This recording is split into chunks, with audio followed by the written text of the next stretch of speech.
पुलवामा दहशतगर्दाना हमले में इस्तेमाल धमाकाखेज अशिया पाकिस्तान से आए थे। खुफिया एजेंसी से मिली जानकारी के मुताबिक दहशतगर्दों के लिए आरडीएक्स का इंतजाम पाकिस्तान फौज ने किया था। पाकिस्तानी फौज ने रावलपिंडी में जैश ए मोहम्मद के दहशतगर्दों को आरडीएक्स मुहैया कराया था।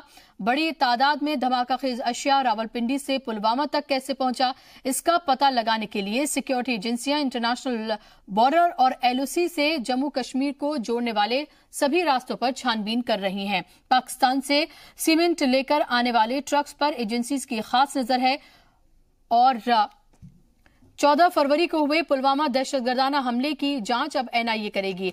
एनआईए के डीजी वाईसी मोदी ने श्रीनगर जाकर अब तक की जांच की समीक्षा की है। खबर यह भी है कि भारत पुलवामा हमले पर पाकिस्तान को कोई सबूत नहीं देगा। जराये के मुताबिक सरकार इस मामले में पाकिस्तान के किरदार के सबूत दुनिया को दिखाएगी।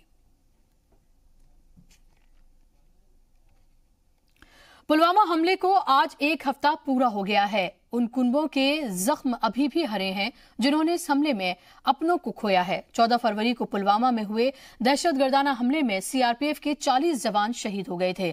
सिक्योरिटी एहलकारों ने इस हमले के 100 घंटे के बाद मास्टरमाइंड समेत जैश के 3 दहशतगर्दों को खत्म कर दिया है, लेकिन इस ऑपरेशन को अंजाम देते हुए हिंदुस्तान के 5 और शूरवीरों को कुर्बानी देनी पड़ी। एनआईए पुलवामा हमले की जांच कर रहे अभी तक की जांच में साजिश के तार सीधे सीधे पाकिस्तान से जुड़ रहे हैं। हमले के लिए इस्तेमाल आरडीएक्स पाकिस्तान से हिंदुस्तान में पहुंचा था।